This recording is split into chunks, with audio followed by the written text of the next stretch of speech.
mejor? Bueno, ahora sí. Ahora sí. Ya te veo, Esther. A ver, aquí estamos. ¿Me ves? Te veo bien. Yo creo que mi imagen se ha quedado congelada, ¿no? Se ha quedado congelada, pero bueno, se te oye. No pasa nada. Bueno. Ya se arreglará un poquillo. Ya se arreglará, sí, no te preocupes. Oye, ¿qué tal? Pues nada, por aquí ya está todo pues, mucho mejor, la verdad. Ya estamos muy tranquilos y ya, bueno, aquí ya vemos el final, ¿eh? De verdad, de verdad. Se llega. Se llega. Aquí ya en nuestra ciudad ya hace 20 días que no hay ningún contagiado y en muchas ciudades de Corea también. Hay todavía 2 o 3 ciudades que, bueno, dan 0, luego vuelven a dar 4, dan 3, en Seúl ha habido otra vez 4. Sí. Pero muchas ciudades ya están en 0 y sí que se ve ya, parece que el día ya 6 de mayo ya van a decretar que se vuelva otra vez a la normalidad y así que nada, la verdad que ha sido una batalla larga, pero que da esperanza también para otros países, ¿no? Ver que realmente pues se llega al final, ¿no? Un poco necesitamos. Oye, antes de entrar en materia voy a presentarte un poco. Esther Palma, eres de Granada, eres española, sí. Y eres misionera en Corea del Sur desde hace 15 años, ¿correcto? 14. Y luego tienes un canal de YouTube que es una chulada, que es Esther Palma. Tienes un perfil en Twitter que es Pobres de Yahvé, @pobresdeYahvé, que recomiendo seguir, que es una pasada también. Ahí cuelgas todos tus vídeos y tus cosas. Y luego tienes este perfil de Instagram que, pues nada, ahí está para que la gente lo quiera estar conectada a todo lo que pasa en Corea con una misionera española que por lo tanto no habla coreano, aunque también, pero se dirige a nosotros en español, pues es una chulada. Oye, Esther, antes de ponernos con el coronavirus, que seguro que es súper interesante todo lo que nos cuentas, cuéntame un poquito de ti en el sentido de cómo acaba una chica de Granada en Corea del Sur. No, es que no sé ni cuánto de lejos está Corea del Sur, o sea, aquí está a 15.000 kilómetros o por ahí. La verdad que si me preguntas tampoco lo sé. En avión, cuando es vuelo directo de Madrid a Seúl se tarda 13 horas. Madre mía. Aunque normalmente nosotros para hacerlo más barato pues siempre hacemos una escala en Helsinki o en Rusia, en Moscú, y entonces ya le pones 5 o 6 más, o sea, te pasas 18 horas tranquilamente de viaje. Oye, pero cómo es que llegaste tú a Corea? O sea, cuéntanos un poco de tu vida. ¿Cómo fue que primero estudiaste alguna carrera aquí en España? Justo, yo estudiaba en Granada, estudiaba traducción e interpretación. Sí. Y bueno, lo que yo un poco pensaba era pues ser intérprete. A mí me gustaba la parte de interpretación simultánea. Y un poco todo el mundo político me gustaba mucho, las conferencias, ¿no? Pues en aquella época cuando yo estudiaba, que era pues mediados de los 90, pues estaba todo el auge de Parlamento Europeo, también de pues, las Naciones Unidas y todas esas instituciones grandes. Entonces, bueno, los que estudiábamos traducción o interpretación en aquella época, pues todos pensábamos pues terminar en la Comisión Europea o en Suiza, en Naciones Unidas, o en UNICEF, o en organizaciones así. Sí. Y yo pues también, pues como uno más. Y bueno, tuve el regalo de poderme ir en segundo de carrera con una beca Erasmus a Londres.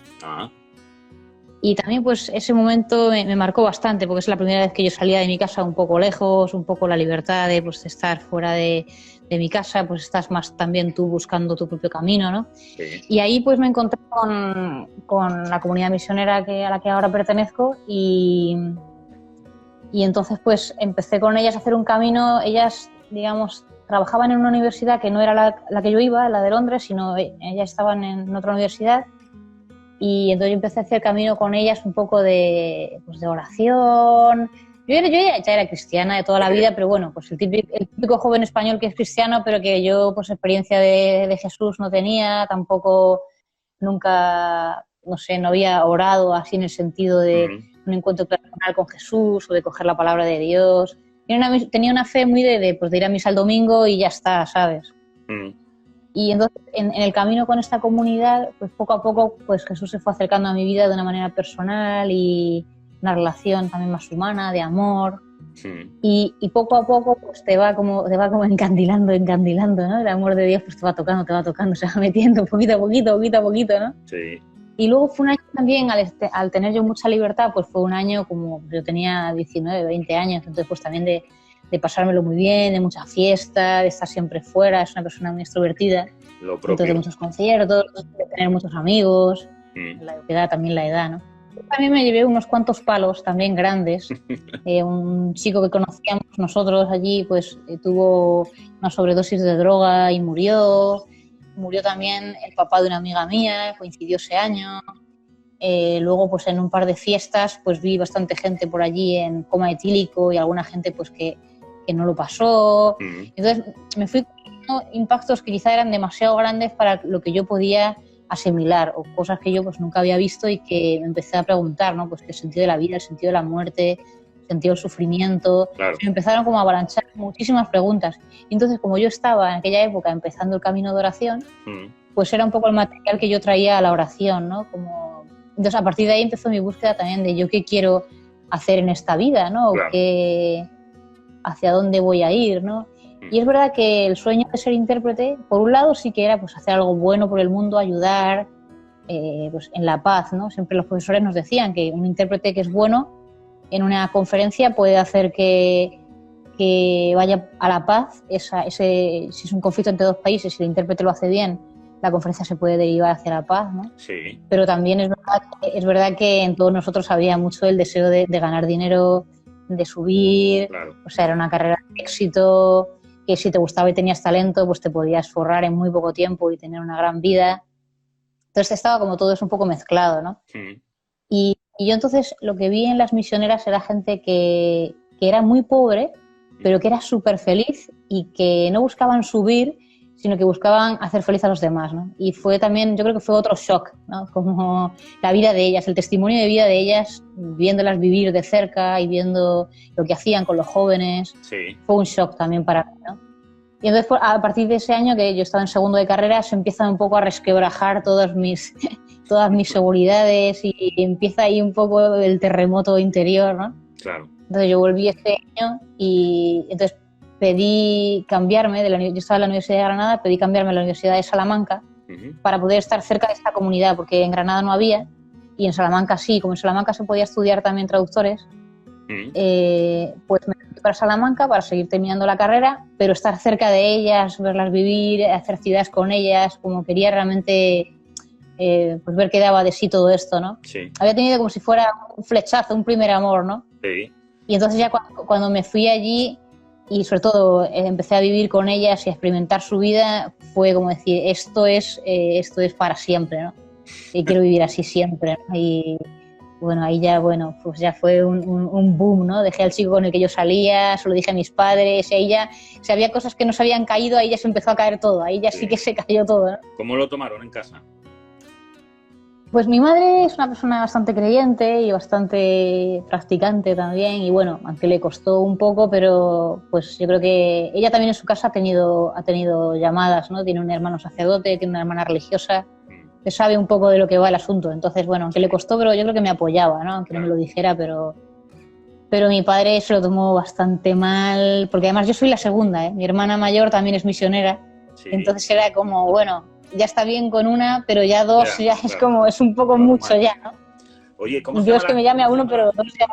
Perdona, ¿cómo se llama la comunidad de la tuya? Se llama Servidores del Evangelio. ¿Y dónde tiene origen? Es una comunidad misionera pequeñita. En España estamos solamente en Guadalajara y en Alcalá. Hay misioneras también que viven en Madrid, pero es una comunidad más de trabajo, de apostolado. Bueno, aunque hay una misionera también colaborando con la Pastoral del Sordo, ahí en Madrid. Sí.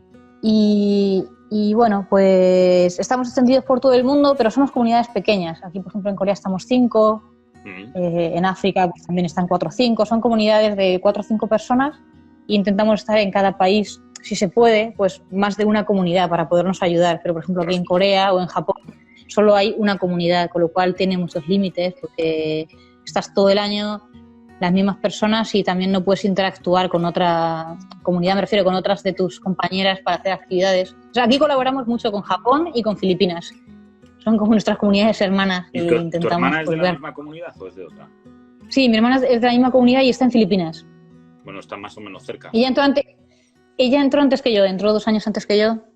Pero bueno, lo de mi hermana era una persona que desde siempre, pues una persona muy de la parroquia, muy comprometida. Sí. Como que todos veíamos que mal o bien, de alguna manera, iba a terminar en algo así. O sea, a todos nos costó, a mí la primera, pero era como, bueno, es que Ana tenía que pasar esto, o sea, es como su destino.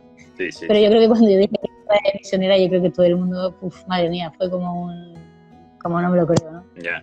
Oye, mis amigos los cercanos primero, ¿no?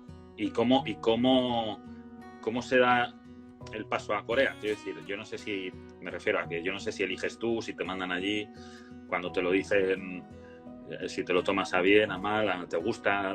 Por ejemplo, a mí la cultura asiática sinceramente me cuesta muchísimo, o sea, se me atraganta un poco porque no me veo, o sea, no me veo. ¿Tú cómo se da el paso a Corea?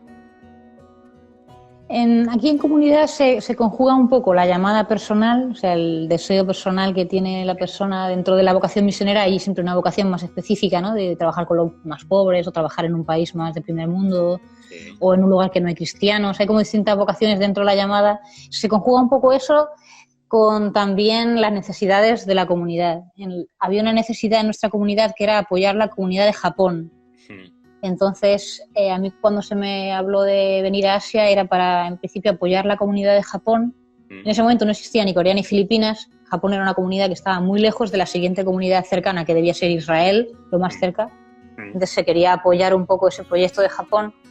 Y entonces lo que, digamos, entre la llamada que yo tenía, porque mi llamada, digamos, así primigenia era a Corea del Norte, entre la llamada que yo tenía a Corea del Norte y la necesidad de Japón, pues se encontró como una vía intermedia, ¿no? Podía ser apoyar la comunidad de Japón abriendo una misión nueva en Corea, que a largo plazo trabajáramos juntos. Sí. Porque como Corea también, el cristianismo es mucho más vivo, sí, y los jóvenes son mucho más, digamos, más apasionados y más... Pues una manera de apoyar Japón puede ser desde dentro, hacer crecer Japón, o también desde fuera de Corea, pues crear como algo, interactuar y trabajar por la reconciliación, porque también Corea y Japón tienen una historia un poco de amor y odio, sí, y entonces pues un proyecto de reconciliación con los jóvenes, y entonces pues al final llegamos a esa conclusión. Yo me fui 1 año para Japón, estuve viviendo allí con las misioneras, aprendiendo y conociendo esa comunidad. Duro, ¿no? Y luego Japón. Ya decidimos... Japón, pues mira, yo digo que es como mi primer amor. A mí Japón me encantó, ¿eh? Me encantó. Yo ya después del primer año ya me habría quedado allí. Yo digo, ay, qué pereza ahora irme yo de aquí. Yo me quedé muy, muy enamorada de Japón. Me gustó muchísimo. Pero ahí, y fíjate que la comunidad cristiana allí es cuantificable, o sea, es numerosa, es pequeña.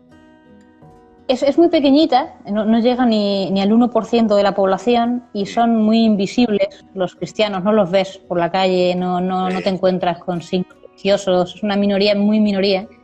Pero sin embargo, el mundo de los jóvenes católicos japoneses es muy vivo y son gente realmente muy definida, ¿no? Como ellos en su ambiente, realmente ser católicos les implica tanto, sí, es como si fueran realmente de mártires cada uno en su sitio, o sea, lo viven, lo proclaman, se tragan desprecios y tienen como esa chispa. Yo tengo algunos vídeos ahí, la gente que está, si quiere ver algunos vídeos de Japón grabados con Minori, que es una de las jóvenes que camina con la comunidad, y es que ves esa chispa que tiene Minori y es realmente muy...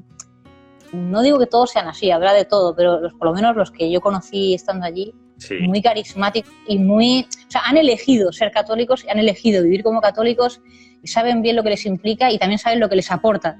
Entonces tienen como esa gracia del que va un poco de sobrado, ¿sabes? Y sí, a mí eso es que me encantó eso mucho.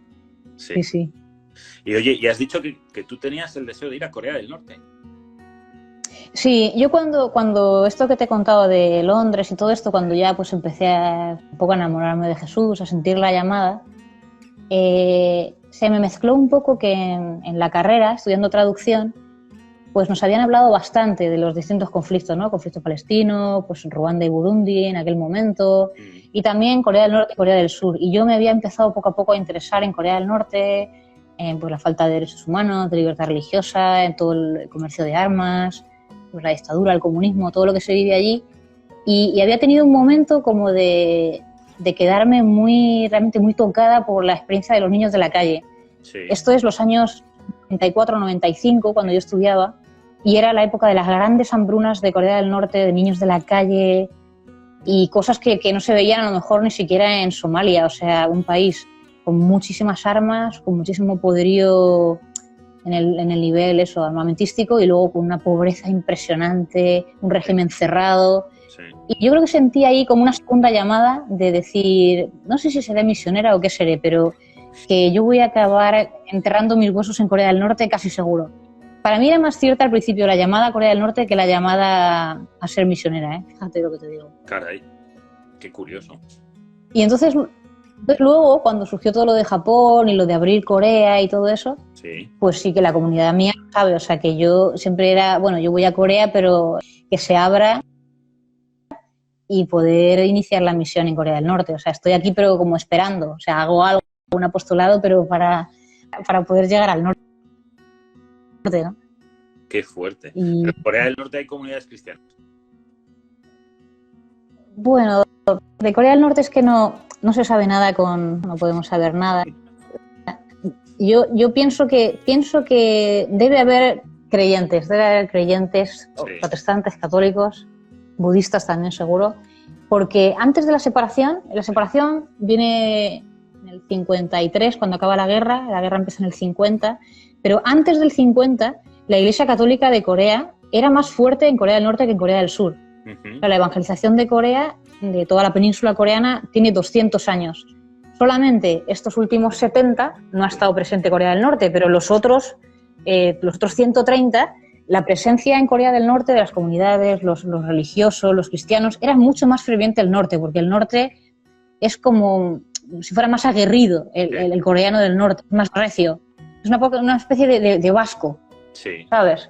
Y entonces a mí me extrañaría mucho que, aunque el comunismo haya hecho estragos, pues no haya esas abuelitas en los pueblos y esa gente escondida que no lo haya mantenido en lo secreto, en las familias, sí, en su corazón, sin culto, sí, ¿no? Sí, o sea, sí, sin tener que ir a la misa, sin tener que hacer sacramentos. Japón ya tiene esta historia de 300 años de cristianismo oculto, y luego cuando los misioneros volvieron, los cristianos se presentaron y le dijeron: nosotros somos de los tuyos, que estamos en lo oculto. Sí. Habían perdido mucha catequesis, habían perdido, yo qué sé, la doctrina, pero tenían en su corazón la fe. Y yo pienso que en Corea del Norte va a pasar lo mismo. Claro. Pero bien, claro, sí, serán muy pocos, ¿no? Si me permites una anécdota muy breve que hila con esto.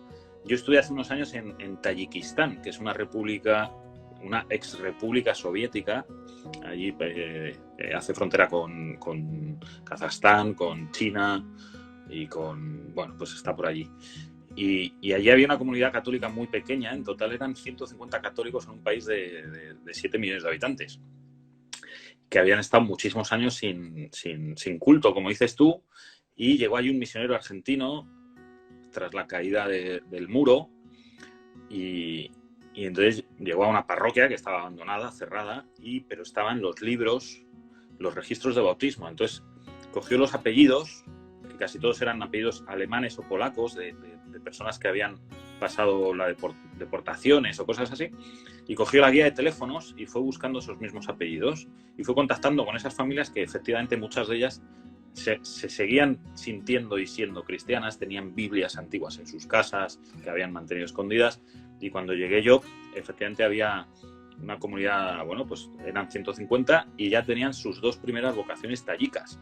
Las primeras vocaciones tayicas en siglos o en la historia, tal vez. O sea, que lo que dices es bastante verosímil. A ver qué te encuentras cuando llegues. Qué impresionante. Sí, sí. Y este sacerdote lo hizo así, me acuerdo que me contaba, con los antiguos libros, registros de bautismo y la guía de teléfonos, llamando: mire, soy un padre católico, no sé si quieren hablar conmigo. Y poco a poco fue retomando el culto en 2 parroquias, una en Dushanbe, que era la capital, y otra en otra ciudad. Y bueno, yo alucinaba, claro, o sea, y lo que me cuentas de Corea del Norte es absolutamente verosímil. Por supuesto, lo de Japón es histórico. Pero bueno, volviendo a tu vocación y a tu historia, una vez que ya estás allí en Corea del Sur, tú habías estudiado interpretación y sabías idiomas, pero no es solo eso, ¿no? Es una cultura muy diferente, ¿no? ¿En qué se diferencia la cultura coreana de la nuestra? El contraste, no te digo nada si eres de Granada, vamos, o sea, me parece como un pingüino en un garaje. Pues bueno, yo sabía inglés y francés, el coreano no tiene nada que ver, ¿no? Es un idioma totalmente distinto, entonces estuvimos 2 años asistiendo a la escuela, que es muy, muy intenso, ¿no? Son 2 años de lunes a viernes, de 9 a 1, muchas horas por la tarde. Eso para alcanzar un nivel pues básico prácticamente cuando acabas la escuela, estás en un nivel muy básico. Y después, eso era en Seúl, pero después ya vinimos a Daejeon, que es la ciudad en la que el obispo nos había recibido, que es una ciudad que está en el centro del país, de Corea del Sur. Una ciudad tipo, yo la comparo un poco con Salamanca, es una ciudad universitaria, tiene mucho joven, aunque bueno, es mucho más grande, tiene 1 millón de habitantes, que aquí en Corea es pequeño, una ciudad de 1 millón de habitantes es de las más pequeñas. Pero para nosotros era suficiente, porque Seúl son 10 millones, eso es una mole que ahí te pierdes. Y también la Iglesia Católica es muy rica en estas ciudades, como Seúl, pues tienen muchas comunidades, muchas actividades. Y en Daejeon, pues es una ciudad que no tenía, por ejemplo, una comunidad como la nuestra, joven, misionera, entonces puedes encontrar más fácil también un lugar, ¿no? Y la cultura, pues bueno, es que esto es otro mundo, es que no sabes por dónde empezar cuando tienes que hablar de las diferencias, porque bueno, desde que te sientas en el suelo, comes en palillos, la calefacción va por el suelo, te saludas inclinándote en vez de dándote la mano y yo qué sé, es que todo es diferente, o sea, es un volver realmente a venir aquí y es pues hacerte de nuevo a todo. Nos ayudó mucho cuando llegamos un sacerdote que nos dijo que en los 10 primeros años no emitiéramos ningún juicio. O sea, que muchas cosas nos iban a llamar la atención y cuando te llaman la atención siempre piensas del otro y que lo tumbre, ¿no? Todos los seres humanos, como lo mío está bien y lo tuyo está mal.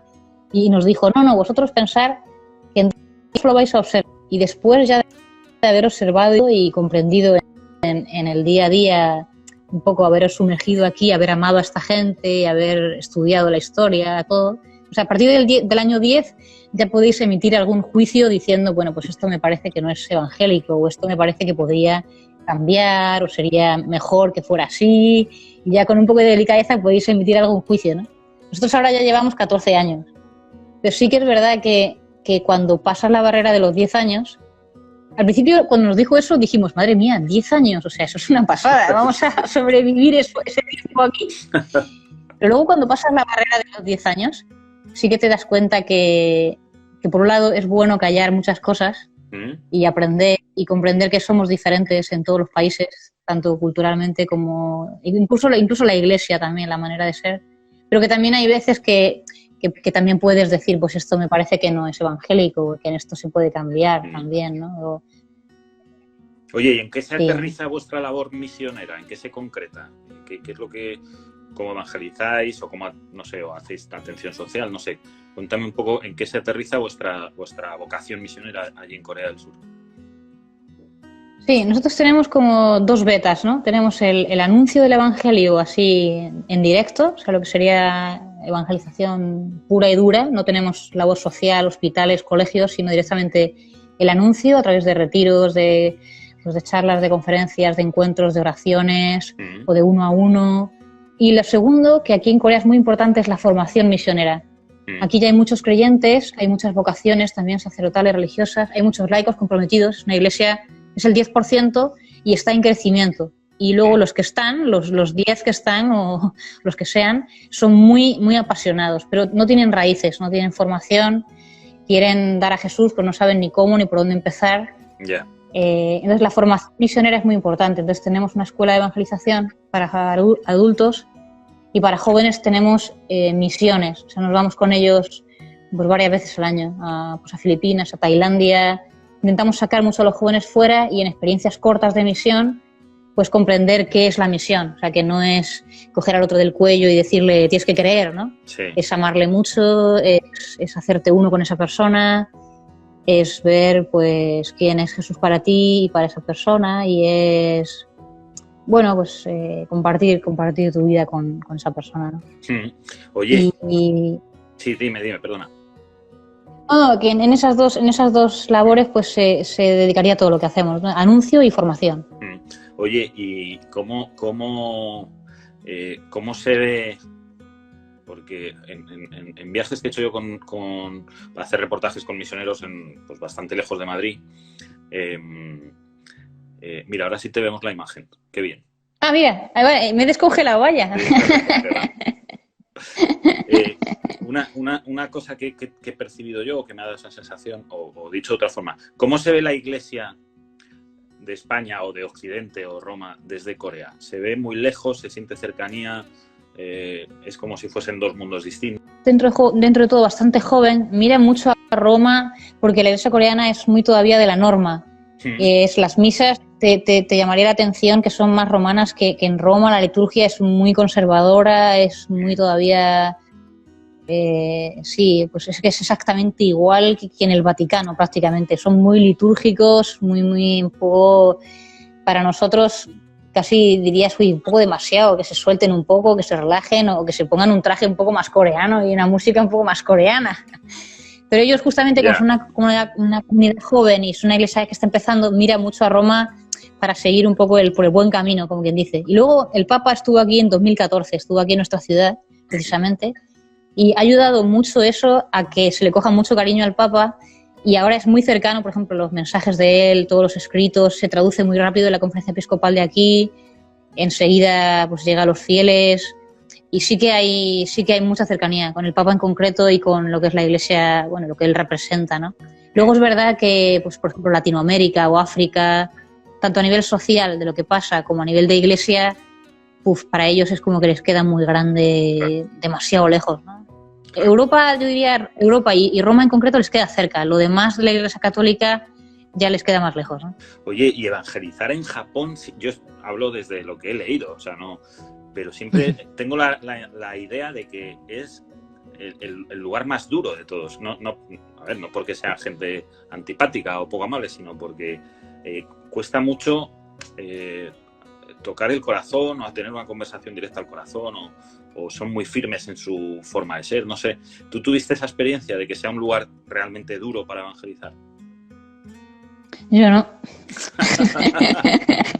Y es que me encantó Japón, de verdad, ¿eh? Yo si un día me dicen te tienes que ir de Corea, diría, bueno, no me importa, pues me voy a Japón y ya está. O sea que yo creo que lo que tiene Japón de duro, si tiene algo de duro, es para el misionero. Tiene algo duro porque es realmente, bueno, diciéndolo en un lenguaje así un poco antiguo, ¿no? Sí. Es una sociedad pagana, pero tal cual. O sea, es realmente lo que es una vida sin fe y una sociedad sin fe, pues tal cual. O sea, que el trabajo es el valor principal y que trabajar es lo más importante y lo más que hay en este mundo, es que está allí plasmado y digamos, concretado, y lo ves en la cara de la gente, lo ves.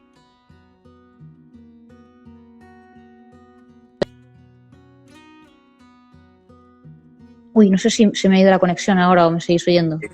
Sí, te oigo. Sí. Luego, por ejemplo, el tema del suicidio. Es muy fuerte el tema del suicidio en el metro. O sea, no hay día que vayas en el metro y no se pare el tren porque se ha tirado una persona a las vías. Eso muchas veces te pasa. Sí, y tú dices, mira, te cuento una anécdota. Mi padre está en el cielo ya, pero era piloto de aviones. Y en alguna ocasión, te hablo de los años 80, fue a Tokio y volvió horrorizado por lo que acabas de decir del metro. Dice que entonces, en las estaciones de metro de Tokio, en los andenes, había carteles en varios idiomas que ponía, por favor, absténgase a tirarse en hora punta. Y volvía horrorizado. Y esto que cuentas, claro, es la deshumanización más absoluta. O sea, se nota lo que dices tú de que el valor supremo es el trabajo y claro, fuera de eso, pues si no produces, si no eres válido, si no te sientes válido, pues claro, es la muerte, ¿no? O sea, es una... O sea, yo veo que tú tienes vocación, pero vamos, se me hace durísimo aterrizar en Japón. Luego el valor, por ejemplo, de la mujer, en Europa pues se critica mucho, ¿no? La mujer que no está valorada en España, pero yo digo, bueno, la gente es que no ha visto mundo, o sea, no ha salido de sus cuatro calles y pues la mujer es verdad, en España está infravalorada, pero tú tienes que vivir en Japón para saber lo que es que la mujer no esté valorada, pues te enteras en Japón porque no está valorada en absoluto, pero cero, o sea, es un cero totalmente y es que ¿cómo un país tan desarrollado puede ser en derechos sociales? Por ejemplo, la mujer, los niños. El niño no vale nada, o sea, cero a la izquierda. la mujer. Entonces, para mí realmente es cuando dices, realmente cuando una sociedad saca a Dios en el sentido profundo, ¿no? El amor, la vida, los valores, la esperanza, la espiritualidad, la trascendencia, lo saca de su corazón, que te sale Japón, o sea, tal cual. Es duro para el misionero. Yo luego, trabajando dentro de la comunidad católica, lo que te decía, Sí. Yo me quedé enamorada de sus cristianos. Me parecían súper valientes, me parecían súper... No, desde luego son... no ha sé, hecho otra pasta, Sara. Sí, y me encantó trabajar con ellos. Y luego, por ejemplo, había muchos jóvenes no cristianos, amigos de estos católicos, pues sus amigos, te ibas a tomar con ellos un café y están muy abiertos, no tienen prejuicios, están en búsqueda. O sea, el joven japonés, por ejemplo, está mucho más abierto, más en búsqueda que el joven coreano. En Corea, la misión con los jóvenes, en Corea nos ha sido más difícil que en Japón. En Corea todavía están, yo digo, en su vida.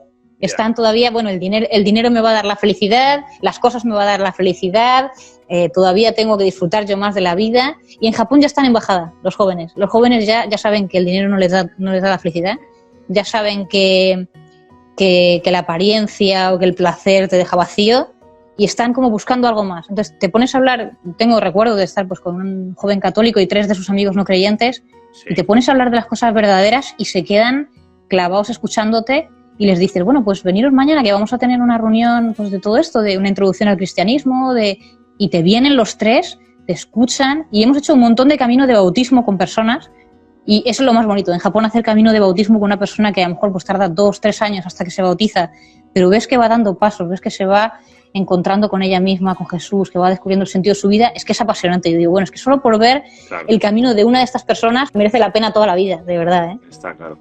Oye, Esther, vamos a aterrizar un poco, porque aprovechando que estás en Corea, vamos a hablar un poco de la pandemia del coronavirus. ¿Cómo lo habéis vivido allí? ¿Cómo empezó allí? Y cómo lo estáis llevando, que ya me has dicho que estáis acabando, ya estáis saliendo del túnel. Pues aquí empezó, creo que fue final de enero, no sé si es el día 20 de enero, por gente que vino de Wuhan. Aquí estamos muy cerca de China y hay mucho trato con China.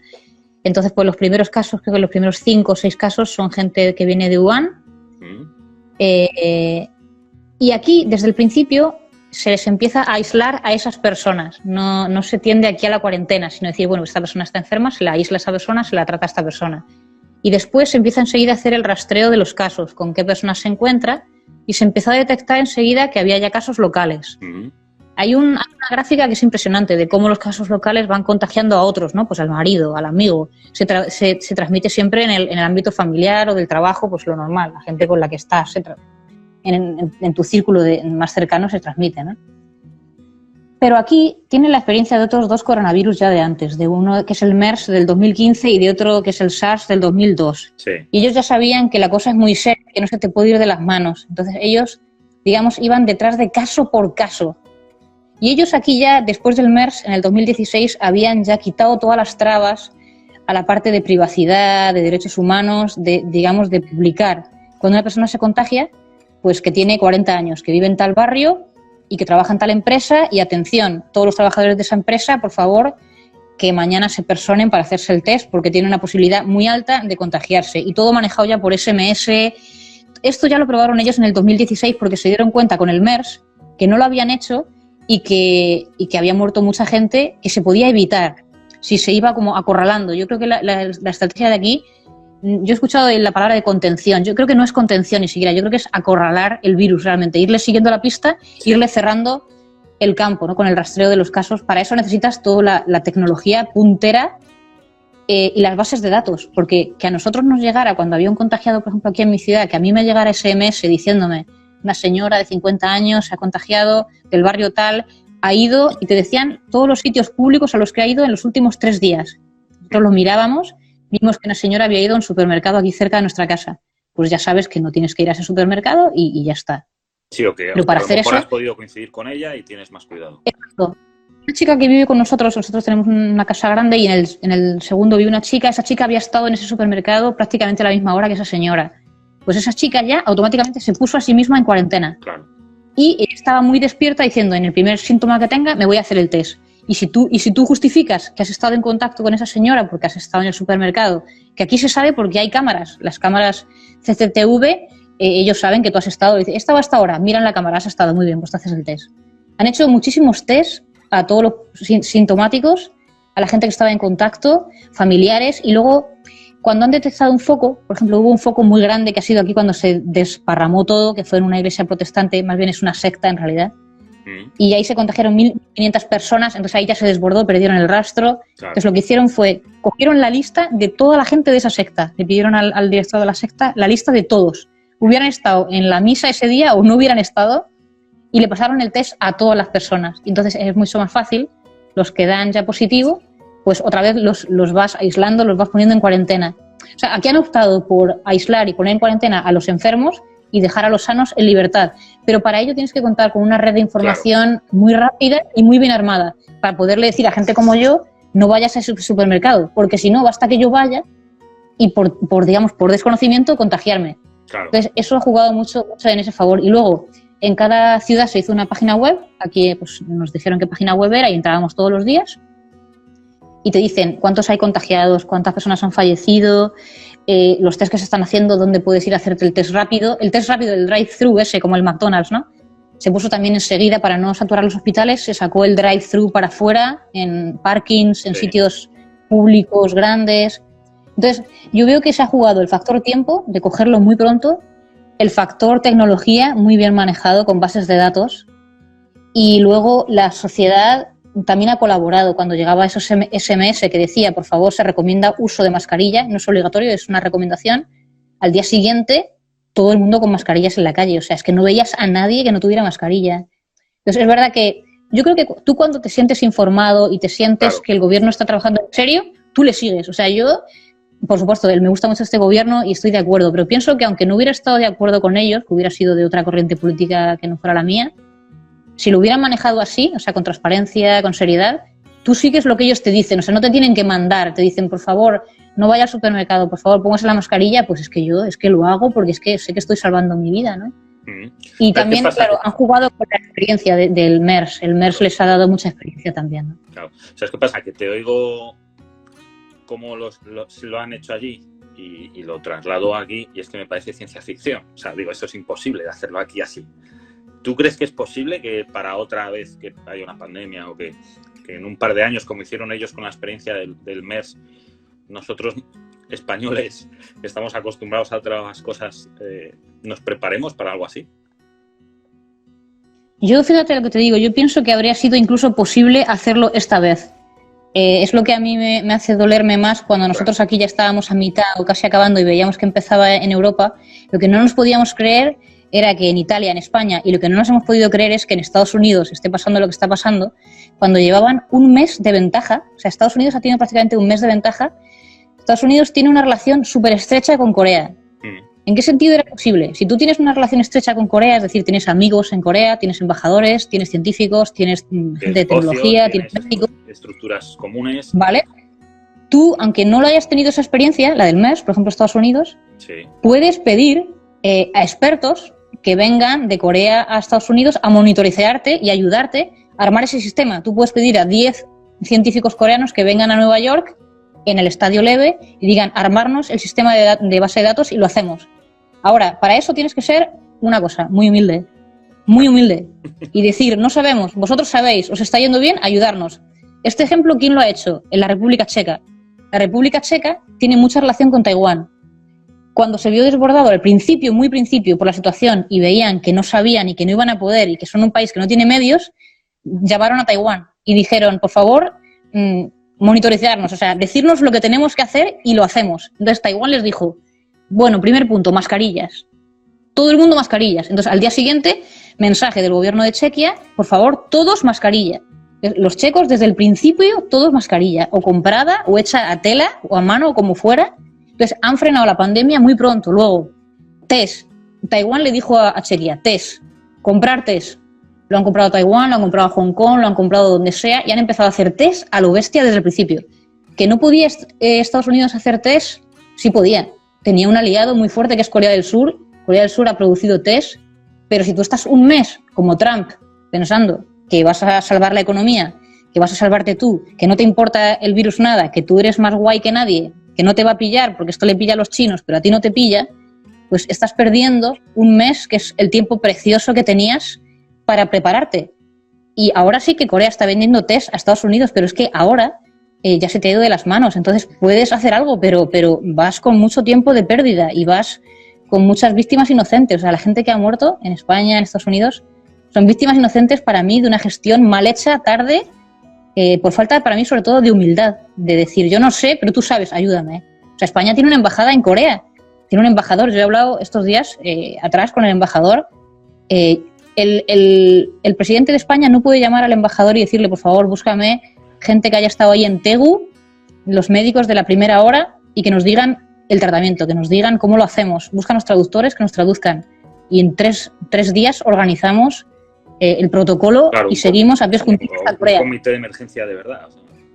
Exacto. Por ejemplo, aquí la torre de control funciona muy bien. La torre de control está muy bien armada. Entonces, si tú nunca has tenido una torre de control y no sabes armarla, pues puedes pedir ayuda. Claro. Y España vio a Italia, no hizo nada. Para mí sí que hay un poco de superioridad blanca, viendo Europa, viendo Estados Unidos, respecto del mundo asiático. Yo creo que hay un poco todavía de decir, bueno, a los chinos les pasa esto porque como son chinos, pues les pasan cosas raras. Porque comen y bueno, en cosas África raras. Pues también. En África también, hombre, pues el ébola, pues normal, que mate tanta gente el ébola, pues es normal, pues son africanos y pobrecillos. Pero claro, esta vez nos ha tocado y yo creo que nos ha dado un golpe como diciendo, pues nosotros tuvimos el ébola. Después del ébola se podría haber organizado un protocolo de decir, ¿y si el ébola se hubiera expandido? ¿Cómo lo habríamos agarrado? Sin embargo, el ébola no se expandió, entonces no hemos creado un sistema. Pero el ébola se ha extendido en África, por ejemplo. Sí. Entonces yo veo que hay una parte de ética o moral, de superioridad blanca, sí, que no nos ha preparado. ¿Sabes? Que podía habernos preparado y no nos ha preparado. Y la pregunta que me has hecho de si para la próxima vamos a estar preparados, pues para mí ya no es cuestión de tiempo, de que a lo mejor en 2 años puede volver otra y 2 años tenemos para prepararnos. Para mí depende de esta reflexión que nos hagamos. Primero, si hay una reflexión de lo que se ha hecho mal y de qué se podría haber hecho. Sí. Si tú no reflexionas lo que se ha hecho mal y lo que se tendría que haber podido hacer, no vas a poder, digamos, hacer algo nuevo. O sea, yo veo a los políticos de España todavía diciendo, bueno, pues el 8M sí o no, sí, quizás estuvo mal, quizás bien. O sea, si tú no empiezas a reflexionar que el 8M se pudo haber evitado, que el 8M fue un desastre y que ese fin de semana ha sido mortal y que para la próxima te lo tienes que poder ahorrar, cuando dentro de 2 años pase, no será el 8M, pero será un partido de fútbol o será otra cosa. Entonces, no está en el tiempo ya ni siquiera, está en la reflexión que tú hagas de que realmente, pues eso, el distanciamiento social, la autocrítica que tú hagas, decir, no, es que la distancia social es vital, es que el tiempo, el factor tiempo es muy importante. O sea, países como Portugal han jugado con el factor tiempo. Países como Costa Rica dijo, no tenemos medios, no tenemos hospitales, no tenemos nada. ¿Qué tenemos? El tiempo. Pues ya. Entonces, en los primeros, segundos casos lo han parado. En Nueva Zelanda lo han parado. Factor tiempo. Entonces, también... pero esta es la reflexión que se haga, ¿no? Entonces, para mí, a partir de ahora, cuando se salga de la pandemia, creo que lo más importante es los políticos, los médicos o toda la gente que está al frente decir, o sea, una autocrítica no para culparte y decir, pues qué mal, sino decir, bueno, ¿qué podemos hacer mejor? ¿No? O sea, es un poco lo que hizo Corea hace años con el MERS. El MERS, y luego tuvimos aquí también una cosa que ha hecho mucho reflexionar, que fue el hundimiento del barco, del Seol, sí, ¿no? Sí. El otro día yo escuchaba una entrevista de la ministra de Asuntos Exteriores y ella decía eso, ¿no? El hundimiento del barco Seoul-ho ha sido de las cosas que más nos ha preparado. Y yo le dije, ¿pero por qué? ¿Qué tiene que ver el hundimiento del barco con esta crisis? Y es que ella dijo eso, ¿no? La torre de control estaba mal armada y se perdió todo el tiempo precioso mientras el barco se hundía. Los niños dentro, en un viaje de estudios, se ahogaron porque la torre de control no fue rápida en dar las órdenes. Tuvieron 1 hora, tardaron como 4 horas y ya se habían ahogado vivos todos los niños, 300 y pico niños. Sí. Entonces, ahora, o sea, después del Seoul-ho, se hizo una reflexión muy grande. De hecho, hubo pues, manifestaciones de 2 millones de personas. La presidenta la pusieron en la calle, está en la cárcel ahora mismo la presidenta de ese momento. Y hubo una reflexión social muy importante de realmente, pues, cuando hay una tragedia, pues, ¿dónde hay que poner el foco? Y la torre de control, pues, ¿quién la tiene que llevar? ¿Cómo se hace? Y realmente el factor tiempo es importantísimo, ¿no? Claro. Entonces, el Seoul-ho y el MERS, son 2014 y 2015, ha sido lo que ha hecho que funcionara la torre de control en este momento, pero por esa reflexión tan profunda, ella ponía esta palabra, ¿no? En la entrevista, está en el canal, ¿no? En la entrevista ella decía eso, el hundimiento del Sewell ha sido un trauma nacional, pero un trauma, digamos, que hemos querido superarlo para decir nunca más, que nunca más pase. Entonces, para que nunca más pase, ¿cómo se tiene que gestionar una torre de control de emergencias? ¿Qué personas tienen que estar ahí? ¿Y cómo se hace? Y yo creo que de ahí brota la torre de emergencias del coronavirus de Corea, que es espectacular, ¿no? Los mensajes, la rapidez, la transparencia. Aquí, por ejemplo, no ha habido ninguna rueda de prensa del presidente de gobierno. Eso de que salga todos los días el presidente de gobierno y a echar un rollo, es que no hay. Pues aquí hay un SMS, unas cuantas. Aquí hay un SMS cortito que te mandan cada día. Sí. Hoy, por ejemplo, ha sido, ya no hay casos en la ciudad, tengan cuidado porque el clima está muy seco, que no haya incendios. Ya está, hasta ahí. Pero es que no necesitas más rollos del presidente ni cosas políticas. Sí. Oye, y ya tú me has dicho que ya estáis saliendo allí de esto. He visto un vídeo que has hecho, no sé si ayer, en tu canal de YouTube de Esther Palma, en el que planteas tus dudas sobre cómo estamos planteando aquí el regreso a misa. ¿Qué piensas? ¿Qué está pasando? ¿Cómo lo ves desde allí? Yo pienso que... De hecho, o sea, yo lo de que se salga a dar... Yo no iría a misa, ¿no? Yo que se salga a dar el paseo lo veo bien, porque veo que la salud mental y la higiene es necesaria. Yo tengo contacto con mis padres que tienen 78 y 85 años y veo que salir una hora a dar un paseo no va a pasar nada, salen, van al parque, vuelven y ya está, ¿no? Ahora, ir a misa, son muchas iglesias en España. Si vas a misa en diario, son todos los días. La misa dura pues media hora, 45 minutos. En misa de domingo hay niños y jóvenes. Y un tercio del aforo son 30 personas, 40 personas. Sí. En España ahora no se cuenta por número de casos, se cuenta por número de muertos, ¿no? Te dicen, no, ya no estamos en 1000, solamente ya estamos en 200 muertos. Sí, lo de solamente. Y ya estamos como... Y ya estamos como muy contentos por eso, pero la situación es que el virus está totalmente extendido y no se sabe por dónde. O sea, a mí que no haya rastreo me da muchísima pena porque es que no se sabe dónde está. Y hay una facilidad de contagio muy grande, ¿no? O sea, las manos, hasta las superficies que se queda el virus. O sea, es facilísimo contagiarse. O sea, de la manera más tonta te contagias. Y entonces yo pienso, las misas son una oportunidad más que se le da al virus para que pueda pasar de una persona a otra. Dice la nota de prensa de la conferencia episcopal, bueno, los mayores pues que no vayan, o gente de riesgo que no vaya, no pasa nada. Vale, pues yo me pongo en el mejor de los casos, que vayan solo gente joven, de 30 a 40 años, que vayan a la misa. Ahora mismo yo conozco amigos, familias, que lo están pasando el coronavirus en casa. Lo han pasado ellos, lo han pasado sus vecinos, sin diagnosticar, porque no se han hecho el test, pero lo saben, porque ya todos conocemos los síntomas, conocemos los dolores de cabeza, la falta de gusto y de olfato, lo conocemos, la fiebre. Vale, pues de esas familias, que otros además son asintomáticos, que lo tienen pero no lo saben, van a ir a las misas, tienen 40 años, tienen 30 años. Hay posibilidad, yo qué sé, pues 1 a 100 o 1 a 1000 de que en esas misas una persona se contagie. Sabemos que el crecimiento es exponencial, o sea, no pasa de 1 a 2, pasa de 1 a 5, a 15, a 30, a 400. Y que en una semana estás en 1000 casos otra vez. Entonces, para mí es, ¿qué necesidad tenemos de...? O sea, la distancia social es el único arma con el que juega España ahora mismo. O sea, España no tiene otro arma más que la cuarentena y la distancia social, realmente. No tiene test, no tiene mascarillas, no tiene plan del gobierno, no tiene reconocimiento de los errores, no tiene nada en este momento. Es así de terrible. Solo tiene la cuarentena, la buena voluntad de la gente y el distanciamiento social. Y la Iglesia podía ser testimonio de decir, vamos a proteger a los más vulnerables, que son los mayores, las monjitas mayores, los sacerdotes mayores, gente como mis padres, gente creyente, practicante. Yo le voy a decir a mi madre, o sea, no te vayas a misa.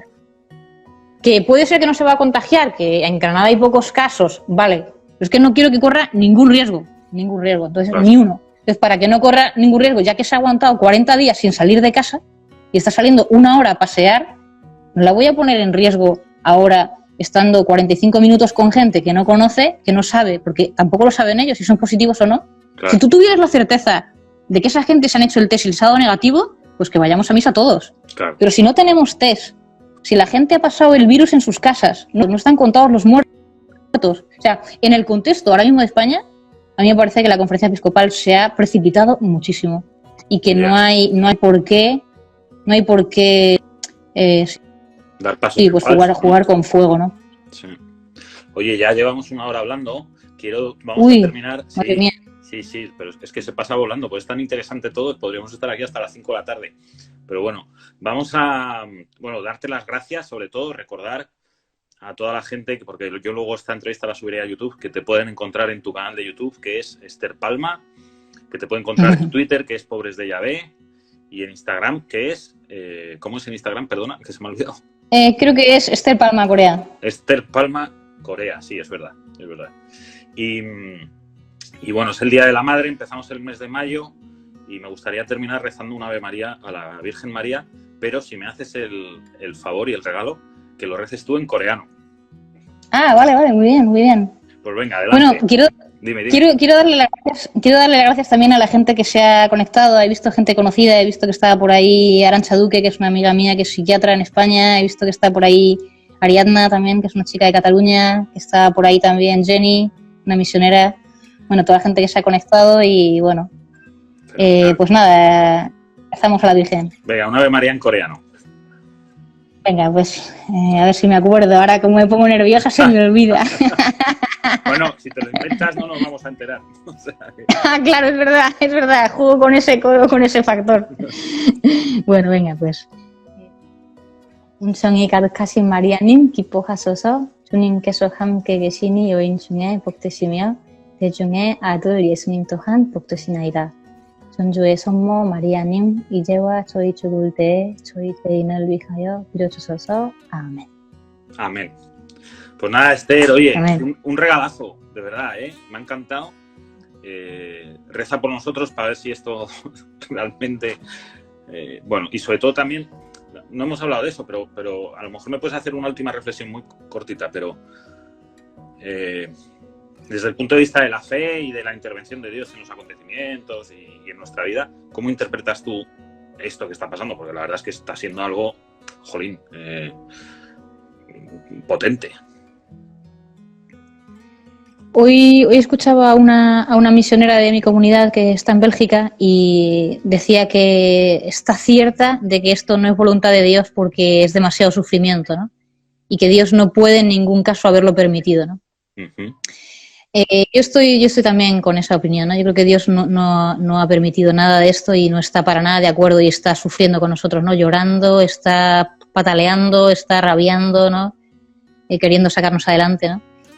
Y lo único que yo interpreto de todo esto, por supuesto, veo que Jesús está muy cerca de nosotros en todo esto y está muy, muy presente, está pues llevando la parte más pesada de la cruz. Yo veo que nosotros somos el cireneo, que llevamos un cachito y que Jesús lleva la parte más gorda.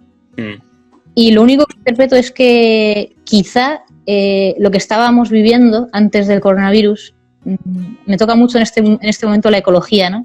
Quizá todo lo que estamos viviendo a nivel natural, a nivel, no sé, de destrucción de la naturaleza o de relación, no sé, con el capitalismo, con el ritmo de vida que llevábamos frenético, la manera que teníamos de relacionarnos, no sé, con nosotros, con los demás, con Dios, que quizá ha llegado como si fuera a un crack, ¿no? Nuestra manera de vivir, como si lo hubiera petado, ¿no? Y que Dios que te manda un castigo es como que tú mismo tienes un burnout, como si hubiéramos tenido un burnout como humanidad, que hubiéramos hecho plac, ¿no? Como un crack, cuando tienes un crack psicológico, ¿no? Que estás muy agotado y tienes un crack. Sí. Pues yo lo veo así, como si la humanidad hubiera tenido un crack, pero que es verdad que Dios ya nos podía estar avisando, o sea, nos ha estado avisando del cambio climático, nos ha estado avisando de muchas cosas, nos ha estado avisando pues, con grandes profetas, cristianos o no creyentes, y nosotros pues seguíamos un poco a nuestro aire. Entonces, lo único que leo es que quizá, pues después de todo esto, la única esperanza que tengo es que aprendamos y que busquemos pues cuál es la manera de vivir que como humanidad en este momento nos puede dar vida, ¿no? O sea, cuál es el ritmo de vida que necesitamos, cuál es el respeto a la naturaleza que debemos dar, qué es lo importante en la vida y no sé, que ojalá se... También, ¿no? Sí, o sea, como reorganizar toda nuestra vida y en lo importante y realmente volver a ser pues una humanidad. Y luego se han evidenciado las injusticias sociales que ya existían, de la pobreza de África, las injusticias de los pobres, los vulnerables, se han evidenciado, pero yo digo, cuando acabe todo esto, que no sigamos nuestro ritmo de seguir pasándolo bien, sino que nos ocupemos de curar esas injusticias, porque si no, a la próxima epidemia serán otra vez los mismos, pues como están en Ecuador, como están en Perú, pasándolo mal, ¿no? Que se lo están pasando realmente mal. Entonces, yo creo que hay un trabajo de ecología y de justicia social que está por hacer también, ¿no? Y ojalá eso sea la única enseñanza que Dios nos dé, aunque no creo que nos la da Dios, nos la estamos dando nosotros, a nosotros mismos, ¿no? Muy bien, Esther. Oye, pues nos hemos ido con esta reflexión, nos hemos ido con un Ave María en coreano y de verdad un abrazo fortísimo y que nos vemos en las redes, ¿vale?